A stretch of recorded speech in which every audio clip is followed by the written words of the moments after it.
Hello, my name's James Conrad, and it's my pleasure to be here with you for the Certified Ethical Hacker series.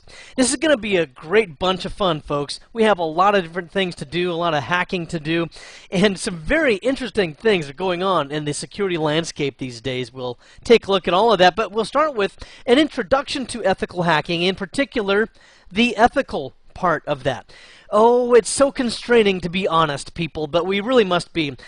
Among other things, it may help keep you out of jail. So we'll take a look at some guidelines that we really have to bear in mind as ethical hackers, and then we'll take a look at some terms and types of hackers and key things that are important for certified ethical hackers to know about.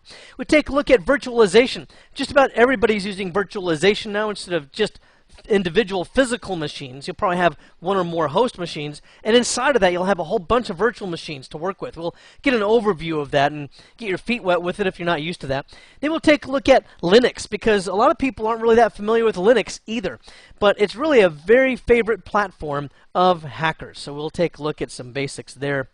And that'll take us through, by the way, the rest of the series as well. We'll look at reconnaissance, we'll look at footprinting. These are great ways to identify who your target is and what you should focus on as you start to narrow down your hacking attempts.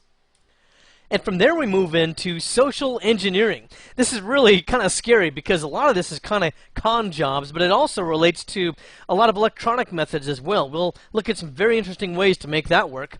And that's going to derive information from people that they wouldn't otherwise give to us. Might be very useful. We also take a look here at scanning and enumeration.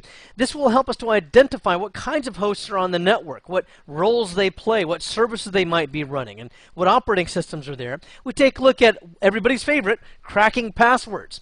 This is embarrassingly easy to do. And I'll show you all the steps you need to have an effective password cracking session. We'll take a look also at system hacking. There's actually several subtopics underneath that. We'll take a look at alternate data streams, steganography, which is a great way to hide secret messages inside of image files like JPEGs, for example. We'll look at keyloggers, Metasploit, lots of things under system hacking. That's going to be a lot of fun.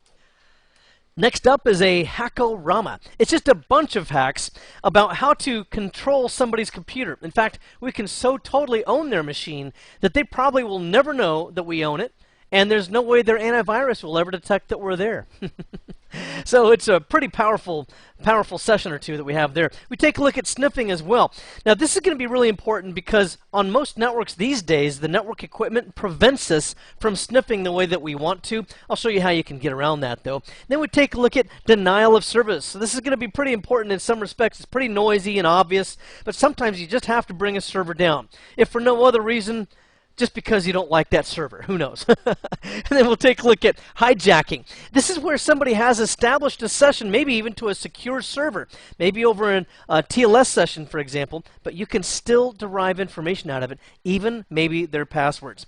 Then we take a look at hacking webs and hacking websites and web applications. There's a lot involved with this as well. Things such as cross-site scripting, and a big part of this will be SQL injection. Then we'll move on to cryptography. This is a very important part of Certified Ethical Hacker because you have to understand a lot of the cryptographic mechanisms that are involved to protect files, hard drives, and even websites.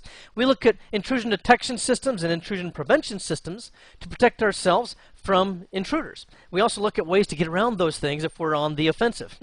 There's a great tool out there called Snort, which we'll take a look at how to configure. And we also look at honeypots, which are a way to distract hackers to hacking after pretty much red herrings.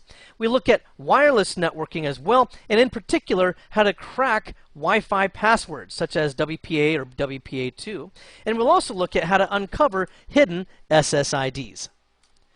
Well, folks, this whole series has been so much fun to record. I know it's packed full of information that you're really going to love. Let's go ahead and get started with our very first nugget.